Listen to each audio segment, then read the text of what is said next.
Video వీక్షకులకు శుభములు. సహోదరులారా, క్రిందటి వీడియోలో ఇజ్రాయేలును నిర్మూలించాలని జరిగిన యుద్ధాల గురించి తెలుసుకున్నాం. ఈ వీడియోలో ప్రపంచ దేశాలలో ఒంటరి అయిన ఇజ్రాయేలును గురించి తెలుసుకుందాం.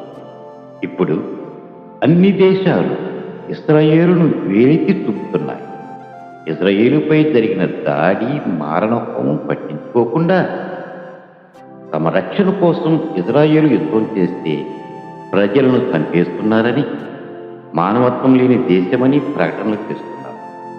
యుద్ధాలు ఇలాగే కొనసాగితే దేశాలకు ఆయిల్ కొరత ఏర్పడుతుంది, ఎగుమతులు దిగుమతులు ఆగిపోతాయి, ద్రవ్యోల్బణం ఏర్పడుతుంది, వ్యాపారాలు స్తంభించిపోతాయి, ఆహార ధాన్యాలు అధిక రేట్లు పెరిగి కరువులు సంభవించవచ్చు అని ఇజ్రాయేలు దేశాన్ని నియంత్రించాలని ప్రపంచ దేశాలు భావించాయి. ఈ విషయం ఐక్యరాజ్య సమితి ఆలోచించి దేశాల మధ్య గొడవలు ఆపివేయాలంటే ఏదో ఒక పరిష్కారం చేయాలని సర్వసభ్య సమావేశం ఏర్పాటు చేసింది. ఆ రోజు ఆ సమావేశానికి ఫ్రాన్సు, సౌదీ దేశాలు అధ్యక్షత వహించారు. సౌదీ ఒక రిజర్వేషన్ ప్రవేశపెట్టింది.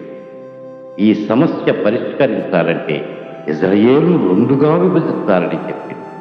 ఇజ్రాయేలుకు 55% భూభాగం, పాలస్తీనాకు 44% భూభాగం ఇచ్చి యెరూషలేము 1% ఐక్యరాజ్య సమితి ఆధ్వర్యంలో ఉంచాలని ప్రతిపాదన చేసింది. తరువాత ఓటింగ్ జరిపారు. 142 దేశాలు అనుకూలంగా ఓటు వేశారు. 10 మంది మాత్రమే వ్యతిరేకరించారు. 12 దేశాలు ఓటింగ్లో పాల్గొనలేదు. ఇందులో ట్విస్ట్ ఏంటంటే, క్రిస్టియన్ దేశాలైన బ్రిటన్, ఫ్రాన్సు, ఆస్ట్రేలియా, కెనడా లాంటి దేశాలు కూడా ఇజ్రాయేలుకు వ్యతిరేకంగా రెండుగా విభజించమని ఓటు వేశారు. స్నేహంతో ఉన్న భారత్ కూడా ఆ ప్రతిపాదన ఆమోదించింది. ఇజ్రాయేలు ప్రధాని నెతన్యాహు ప్రసంగించబోయే సమయానికి సభ్యులందరూ గోల చేసుకుంటూ బయటకు వెళ్ళిపోయారు. నెతన్యాహు చెప్పదలసినది చెప్పాడు. ఓరకున్నప్పుడే, దూరంగా ఉన్నప్పుడే హమాస్ వారు మా ప్రజలను చంపారు. ఇంకా మా ప్రక్కలోకి తీసుకుని ఉంచితే మా దేశం, మా ప్రజల పరిస్థితి ఏమిటి? కనుక మేము అంగీకరించము అని తేల్చి చెప్పారు. ఇప్పుడు ప్రపంచమంతా ఒకటి, ఇజ్రాయేలు ఒకటి. ఇప్పుడది ఒంటరి. సోదరులారా, ఇలా ఇజ్రాయేలు దేశాన్ని అన్ని దేశాలు వ్యతిరేకిస్తాయని, ఒంటరిని చేస్తాయని, ఇలాంటి రోజొకటి వస్తుందని ఎవరూ అనుకుని ఉండరు. ఎప్పటి నుండో ఆ దేశాన్ని, ఆ భూభాగాన్ని విడగొట్టాలనే ప్రయత్నాలు జరుగుతూనే ఉన్నాయి. ఐక్యరాజ్య సమితి 1947 నవంబరు 29వ తారీఖు ఇలాంటి తీర్మానాన్ని ప్రవేశపెట్టింది.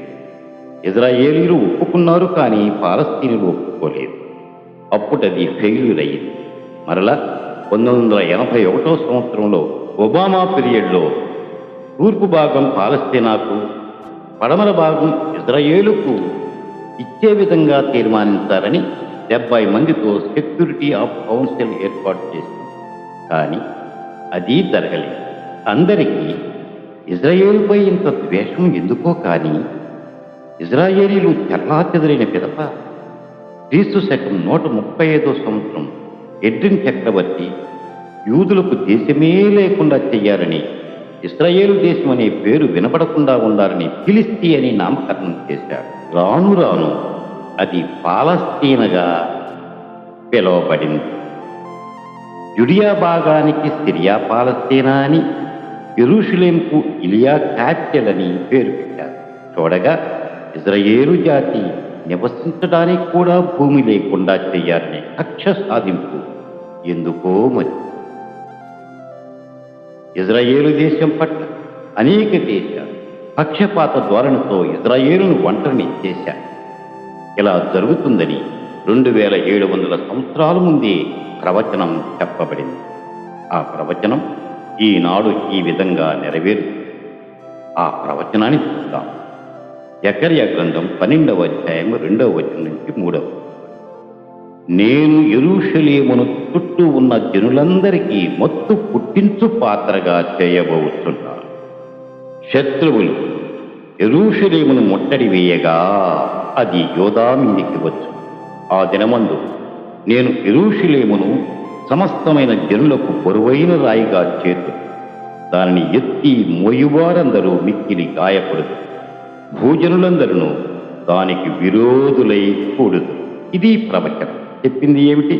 శత్రు దేశాలు ఇజ్రాయేలుపై దాడి చేసిన కాలంలో అందరూ ఇజ్రాయేలుదే అక్రమం అని ఒక్క గొంతుతో అరుస్తున్న వేళలో యెరూషలేము వివాదము బరువైన రాయిగా ఉన్నదని భావించిన రాజ్యాలు ఆ బరువు బాధ్యతలు మీద వేసుకున్న ఐక్యరాజ్య సమితి స్వీకరించి తీర్మానించిన తదుపరి వారంతా గాయపడతారు.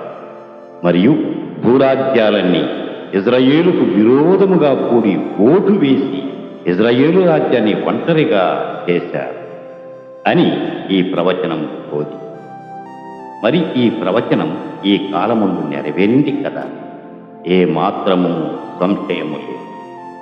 యెషయా గ్రంథం 60వ అధ్యాయం 22వ వచనం, వారిలో ఒంటరైన వాడు 1000 మంది అగును, ఎన్నిక లేనివాడు బలమైన జనమగును.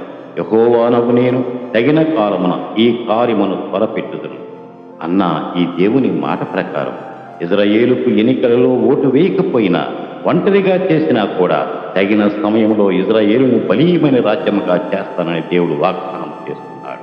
తదుపరి వీడియోలో చెదరిన ఇజ్రాయేలును తిరిగి యెరూషలేముకు రప్పిస్తానని దేవుడు ప్రవక్తల ద్వారా పలికించిన ప్రవచనాలు గురించి వివరించుకుందాం.